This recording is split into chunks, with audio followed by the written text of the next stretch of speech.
Hi, my name is Ngina. And I'm Mehek, and we are the Disruptors. So this is not just history. This is Kenya's untold stories that you may or may not be conversant with. And this season, we're going to be talking about political assassinations in post-independence Kenya. There's a lot of power plays. There's a lot of secret deals, fights, name it all. So stay curious, be open-minded, and have fun. So, Gina, have you noticed something? A lot of our streets or roads are named after some of the most high-profile political assassinations in the country. Yeah, I have. There's Agwin's Kodhek Road. There's Pio Gama Pinto. There's Ronald Ngala. Then we have Tomboya Street. Oh, yeah. Oh, that's messy. Yeah. It's very interesting how most of this assassinations and have played out, and some of them even being on, like, the roads being on the same places that these people were actually killed. But we have to go all the way back to the beginning. Yeah. So yeah. And today we're actually talking about one of the murders that does take place on the same road where this man was killed. And fun fact, you may have been on the shopping mall that's built on that same crime scene. So this is a story of Pio Gama Pinto, independent Kenya's first political martyr. And to understand who he was, aside from his assassination, we really, really need to go all the way back to like the 1940s, right?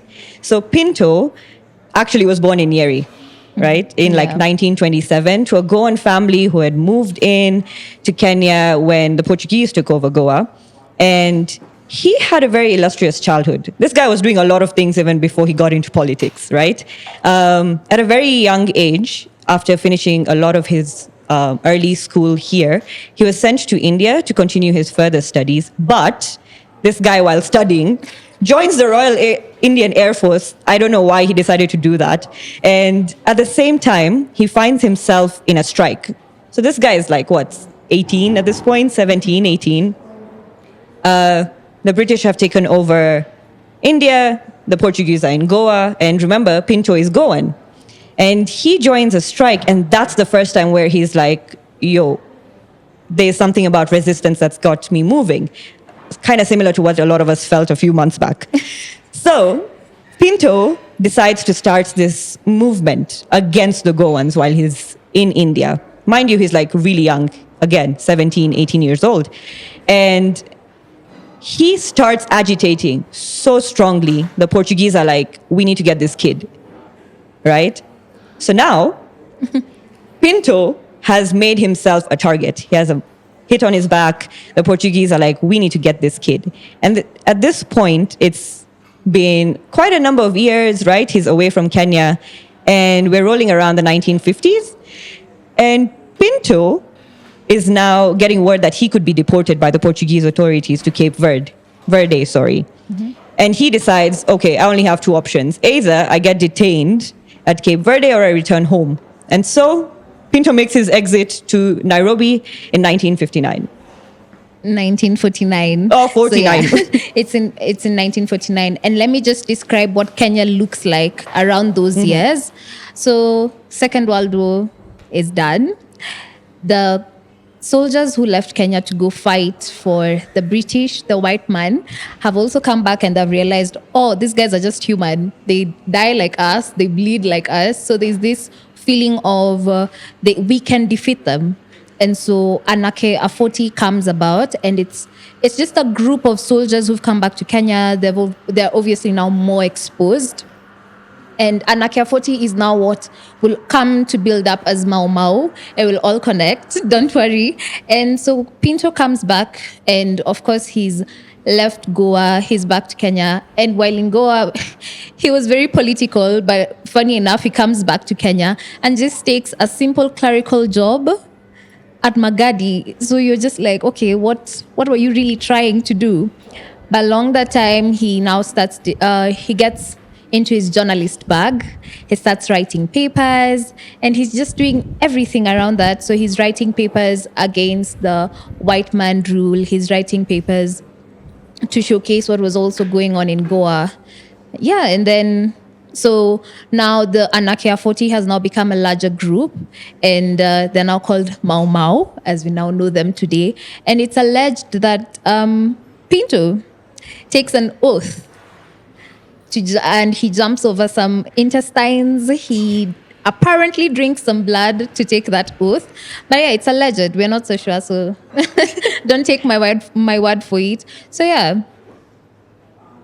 Yeah, so that's around the Mau Mau era, right? And it's kind of funny that Pinto decides to leave his lofty job and join a job that would put his life, at risk at this point.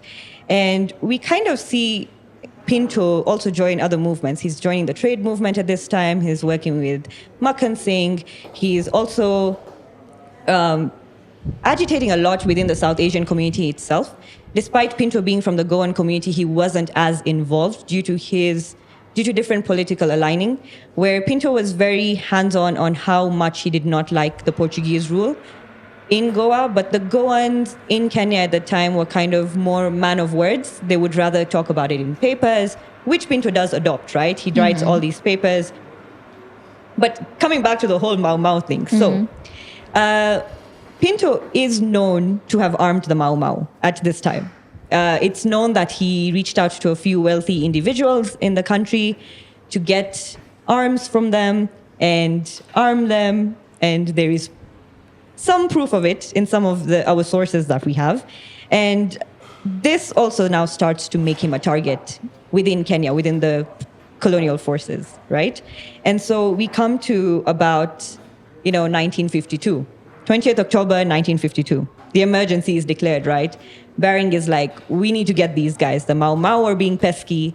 They're hearing a word of Kenyatta, who's kind of leading them, in quotes. And so Kapenguria 6 get arrested, right? And this is when Pinto also decides to fire up his work at that point. He's trying to rally the people while the supposed leaders of the freedom movement are in jail, right? And he's working with people like Fitz D'Souza, Naroji, Kapila, Jaswant Singh, Chandan Singh, who later becomes a justice, by the way. And it's kind of a good fight, right? At that point, until 1954 rolls around. And so let's look a little bit into Pinto's life. Let's get away from the politics a little bit, because we're getting back into it. Pinto gets married in 1954. Cool, right? He's having a time of his life. He's agitating against against the British colonial rule. He's trying to help the Kapenguria 6. He's aiding the Mau Mau. And then he gets married to a very, very lovely woman called Emma Christine Diaz of Goa. They're married for 8 months. Lovely. Pinto tells Emma when she comes the first time to Kenya, smart women don't sit at home. He sends her to work. He literally sends her to find a job for herself.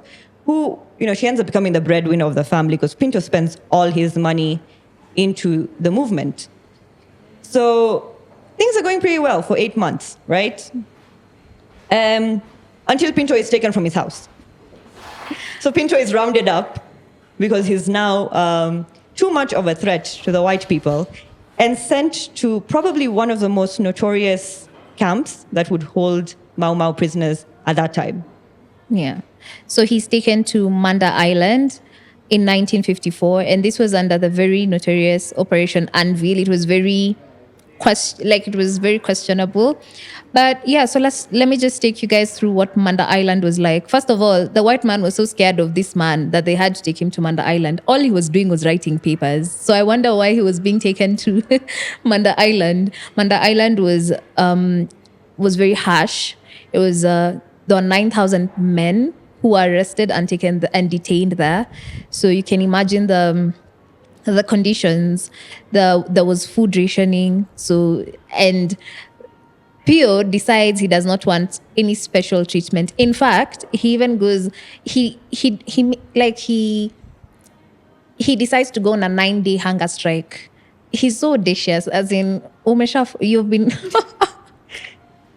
you've been arrested. You were used to being home with your wife. You were still in honeymoon, and then you're now taken to this land which has very harsh conditions. So after the 9-day hunger strike, he decides, you know what, this is not going to help me. If anything, the British man, as is described by the wife, will be very happy to see him die like a dog. So he ends up meeting Achieng Oneko, who's a Kapenguria 6. He's one of the Kapenguria 6. He's been tried and now he's been brought to Manda Island as well. And he meets other people and they decide, you know what, we need to keep our morale up. Emma, the wife, tries to negotiate and appeal to try to send him letters at least. At first they deny it, and she's told that Pio Gama Pinto has decided to become a friend to the Africans, so he will be treated as such. Yeah. So he meets up with the Chengoneko and other people, and he decides, let's start games. Let's teach each other how to fish. Let's try find turtles to eat so that we don't really die, because the food rationing is crazy. So after a few months of appealing, Emma is given permission to send a letter, but it was very censored, of course. So she was allowed to send only one letter per month, and literature. So he would get books from Shakespeare to get his morale up.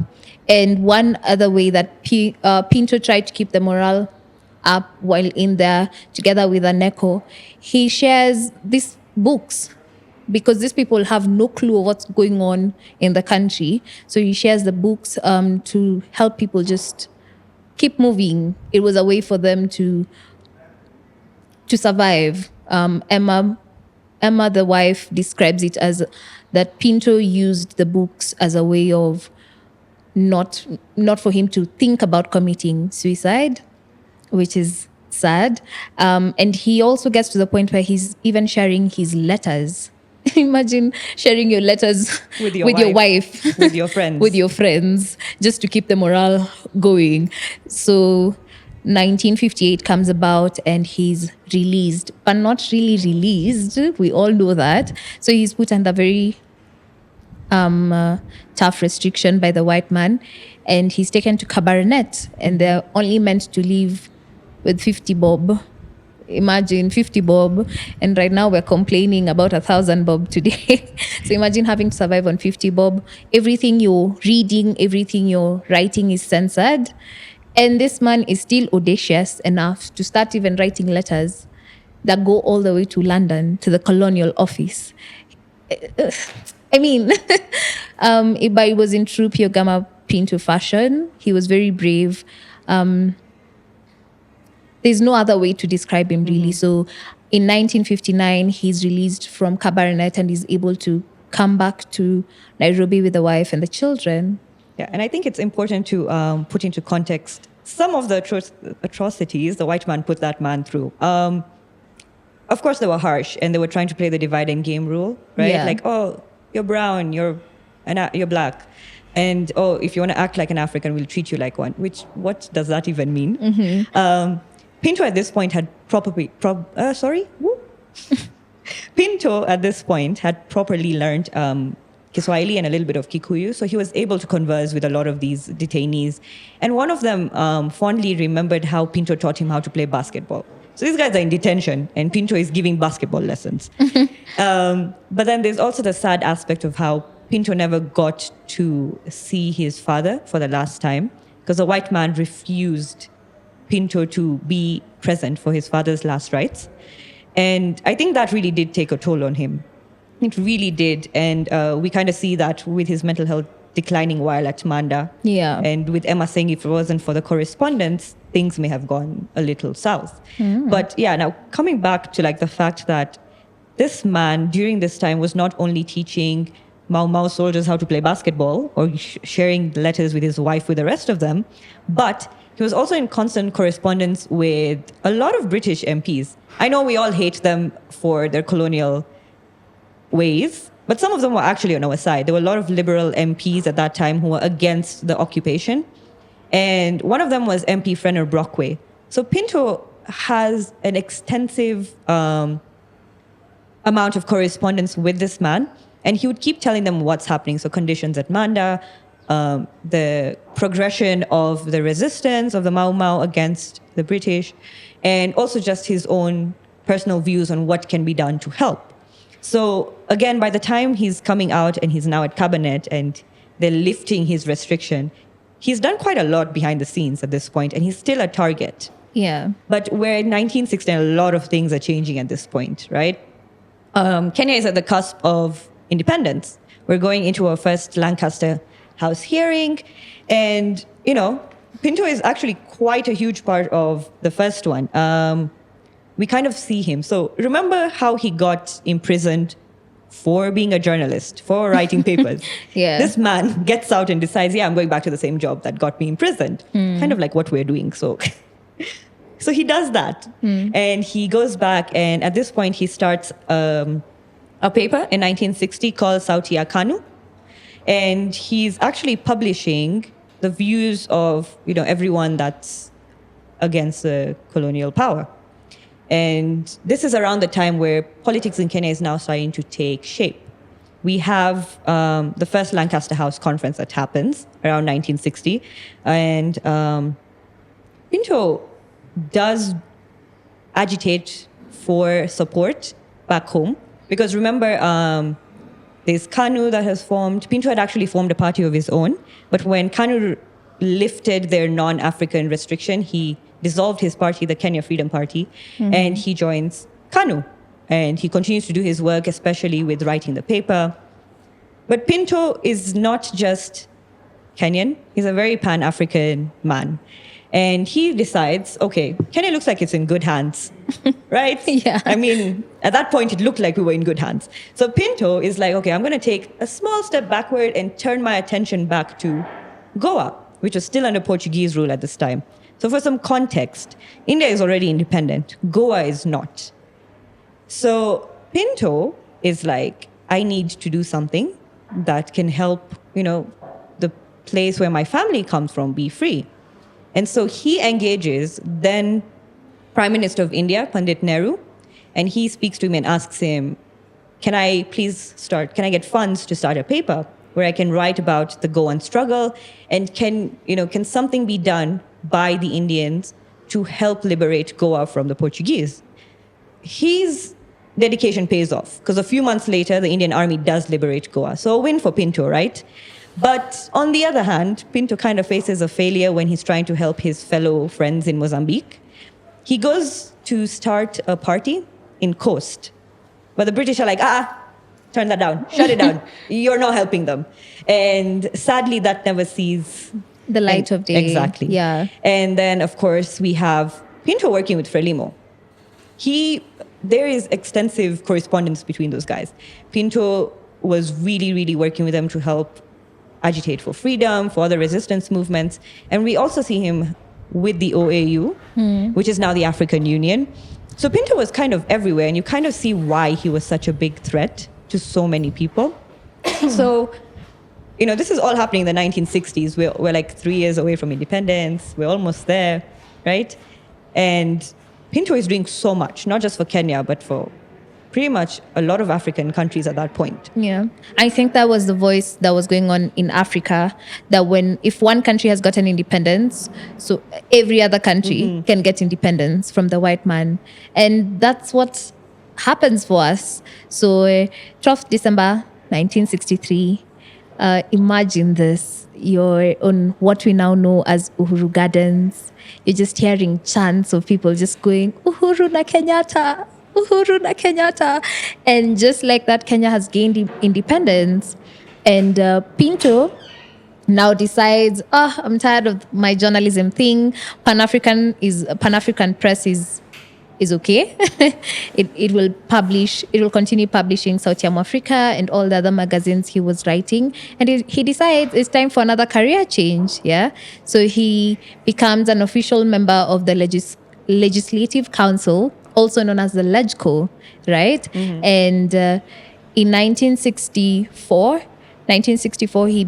he's selected as a special member in the House of Representatives. So he is now in Parliament. He's representing the people. And actually, this is something that's described by the daughter. And they say that some of the people who are really pushing Pinto were the wife, Emma, who had been told, you better work.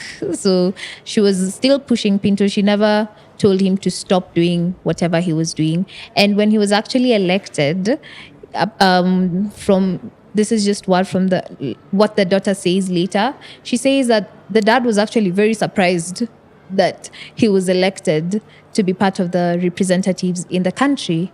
So that's just 1963. Now we're in post-independence. We're a very new country. 1964 comes about and we now become a republic. So yeah. And I mean, any other story would end really nicely. Happy ending. We cut it here. End of story. Roll credits. Sadly, not yet. Because Kenya is a newly independent country, there's a lot going behind the scenes that a lot of people are not aware of. We see a kind of like ideological shift starts to take over Kenya. So in the context of global history, Kenya becoming independent in the 1960s is happening at the same time as the Cold War, right? So it's the capitalists versus the communists, the Reds versus the Blues, and this starts to reflect in Kenyan policy, especially when we're about to gain independence. And we kind of see it take hold because we see there's an alignment. So our first president, the late Jomo Kenyatta, is capitalist leaning for a lot of reasons. And we have his right-hand man, Tom Mboya, who's also capitalist leaning. Because Tom Mboya went to study in America, he had a lot of Western friends, a lot of American friends. And just keep that in mind because this gets important. Pinto, on the other hand, is a socialist through and through. We're not talking just someone who talks that, oh yeah, I'm a socialist. But no, this man was a socialist to the point where I think he lied to Emma about his salary that he was getting. He used to get like 50 bob. And then he's like, which was a lot of money back then. But he used to tell Emma, oh, I only earned 25. The rest of his money was actually going to take care of widows of Mau Mau soldiers, of, with other movements that he was a part of. And he was still agitating for resistance, right? He was still agitating for change. He was still trying to do good.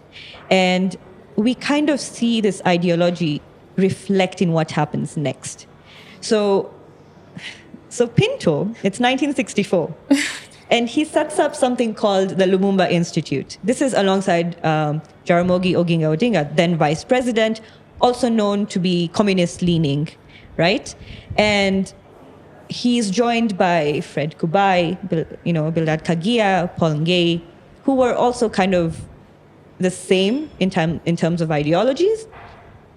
So unfortunately, Lumumba Institute, which was set up to train KANU officials at that point, never really takes off. The CIA kind of flags down Lumumba Institute as a communist haven, something that would turn people into that kind of ideology. And remember, Red and Blue War is going on. So unfortunately, that never takes off. Yeah. And we're kind of stuck in these throngs of, do we go capitalist? Do we go communist? Because again, we're still a fairly new country, right? We're still trying to figure out how do we rule ourselves. But things now start to get crazy here. So I need you guys to picture this, okay? You're in Parliament, not in June of 2024, but sometime in 1960, in 1965, right?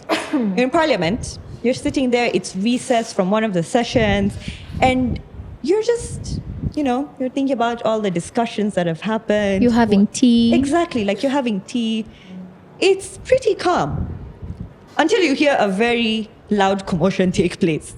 It sounds like two people yelling at each other. And you're like, what the heck is going on? This is from Fitz D'Souza's perspective. He writes about it in his memoir. And he talks about how he was on Parliament grounds. And he was like, why are people fighting in Parliament?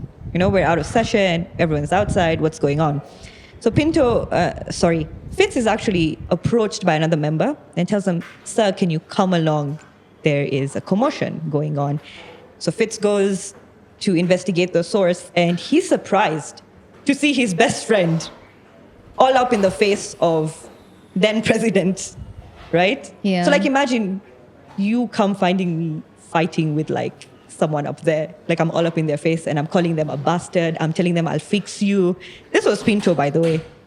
So what had happened was Pinto there was a lot of issues going on. There's a lot of land distribution stuff going on, and Pinto was not happy about this. And this is something his daughter later on describes him as. Linda, she calls him a gadfly, someone who stings, and he doesn't let people get away with corruption. He was very staunch in that sense. So this guy, a Muindi looking just like me, goes up to the president of the country who, he led the freedom movement, and he's like, "You bastard, I will fix you." And Fitz is like, "Yo," he didn't say yo, but he was like, bro, let's go. Yeah. You cannot be a part of this. He breaks up the fight, he takes Pinto away, and he's like, "What happened?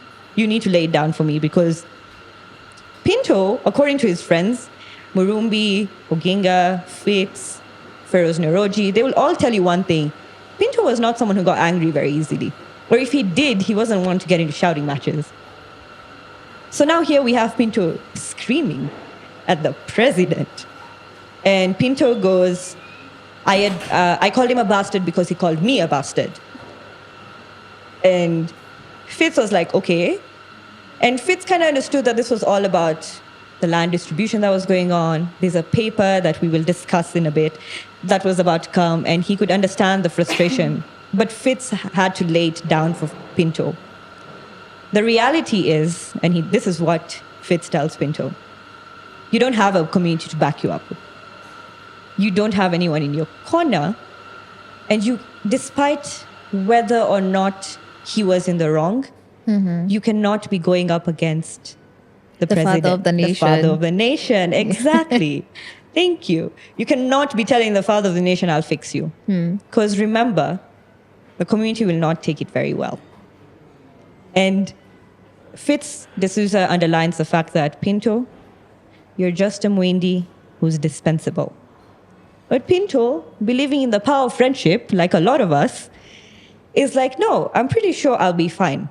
Like, he genuinely believes that his friends like Joseph Murumbi, Oginga Odinga would be in his corner, right?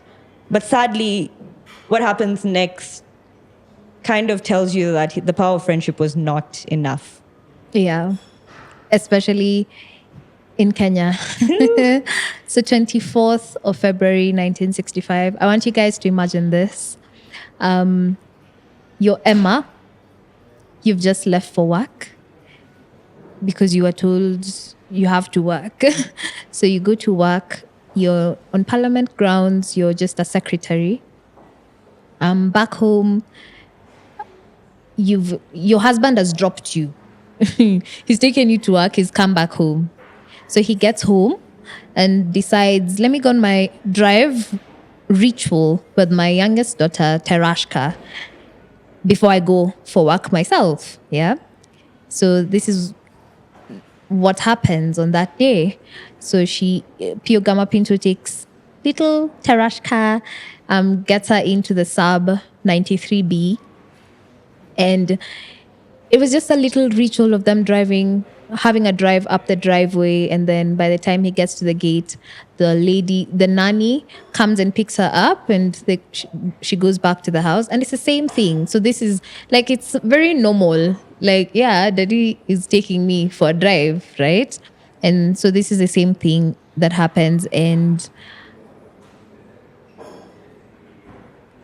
the driving, they get to the gate, and when Pinto is just waiting for his gate to be opened, 4 rounds go off. 4 loud bangs literally disrupt the peace in number 6 Kabete, what we now know as Westlands, right? They go off, and Terashka is in the car with the dad, who's now lifeless. He's no longer breathing, and it's so sad. You can imagine a little baby just watching the dad go like that.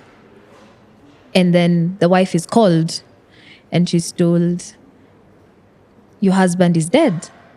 And so she now has to start rushing, and she starts preparing, and she's trying to understand, what do you mean? What has happened? Yeah, he's been shot dead. His body is in the car. And there were 2 people who were seen, 2 gunmen. We'll get to that. So hold on to that. And so she calls the friend to the husband, Joseph Murumbi, who now decides to help her. So they get home, and the oldest daughter, Linda, describes that evening of the father's death as just seeing a bonfire in the home. His papers were being burned, which is something that would really affect the history of Kenya and the history of this man in the long run, because most of his works are now gone. And Linda asks the mom, was dad afraid? Mom goes, yes, he was afraid, but there were more important things than fear. And just like that, Kenya has now has the first political martyr in post-independence. A lot of In things post-independence, happen. and a lot of things really happen after that. The people who are arrested. Before you get to that, Yes. I like a lot of things happen when Pinto dies. Remember? Yeah. There's like a flurry. Of course, you've disrupted the peace in Westlands, right? There's a lot of flurry going around. The police are now hunting for who could have possibly shot him. The family is trying to come to terms with the fact that, their father, their husband, is gone. There's a lot of activity happening in Pinto's house as well. Yeah. So his friends are coming over. We have Joseph Murumbi, we have Oginga Odinga, we have Achengo Neko. and we have Neroji, we have Fitz. Yeah. We have a lot of people who are very close to him. Sorry, not Neroji, Fitz D'Souza and Pranilal Sheth, who was a lawyer. We have a lot of people that were working with him coming over.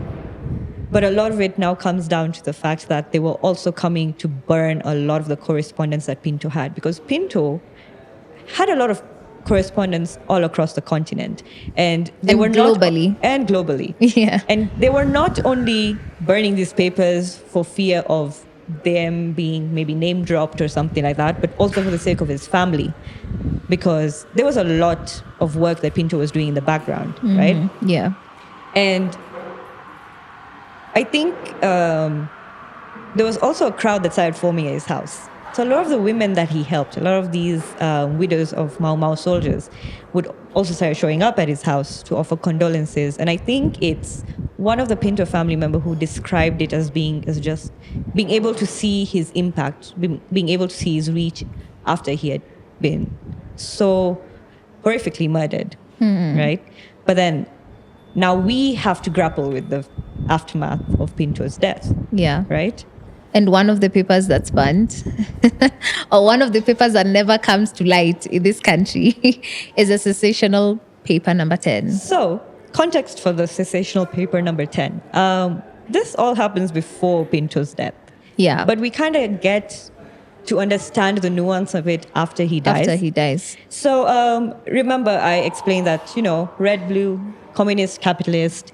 And what happened was, actually, Tomboya penned a paper, which was a sensational paper number 10 of 1965. And it was kind of charting the way forward for Kenya. What system are we going to take? What are we going to do? And Pinto and Oginga decided they are going to have a vote of no confidence in this paper. And they were going to draft their own kind of version of it so that you could table it and hopefully debate it.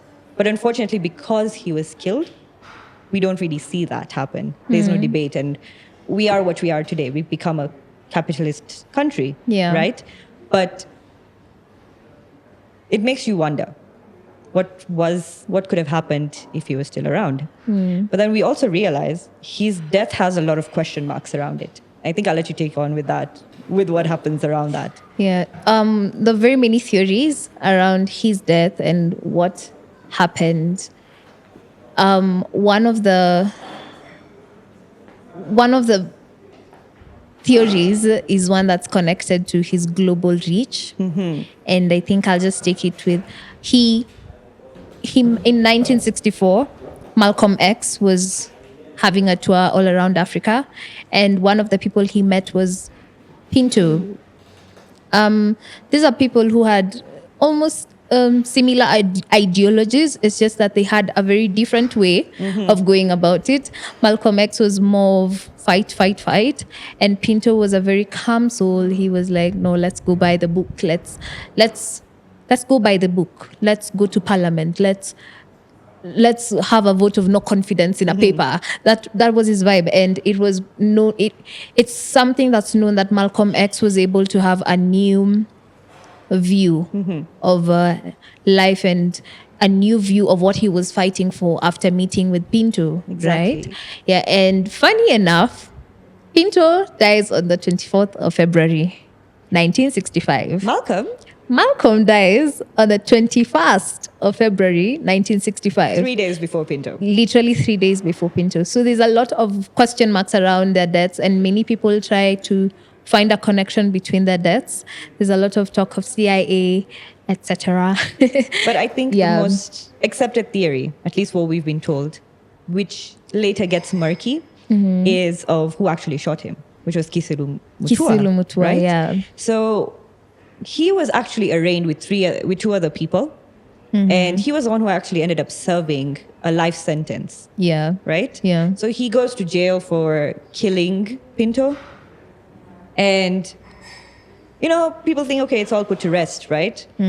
Until he gets a presidential pardon. In 2001 by President Moi.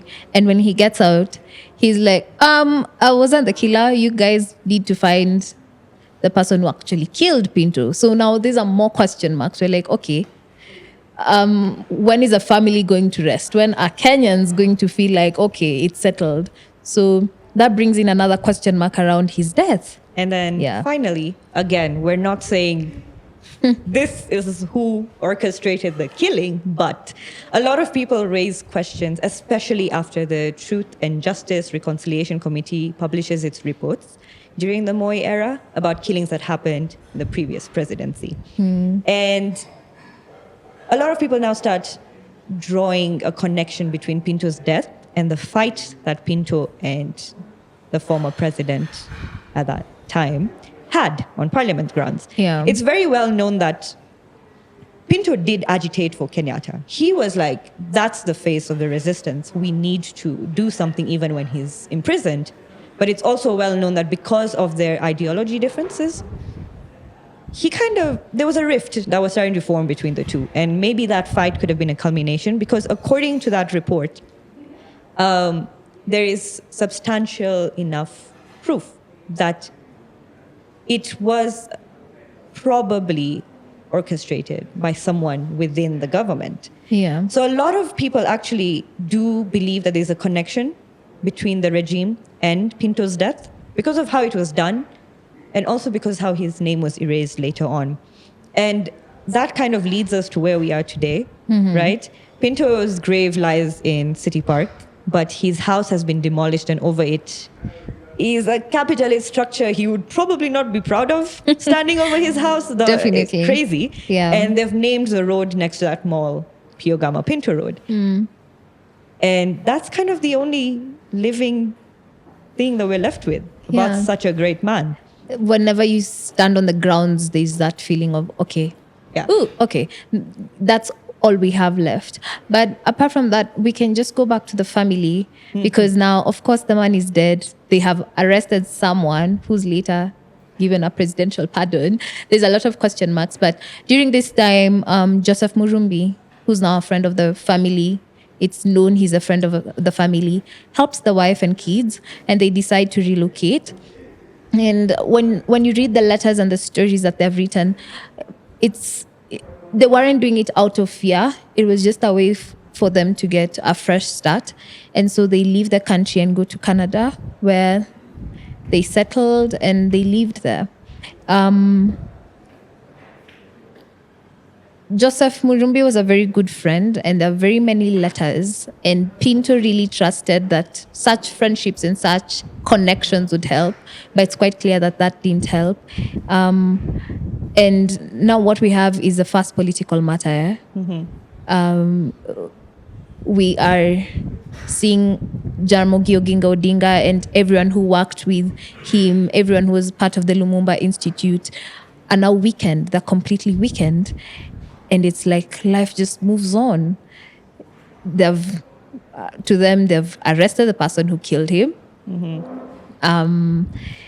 there's no vote. The paper that Tom Mboya wrote with the help of the American and the American ideologies is now passed because there was the vote of no confidence never really happened.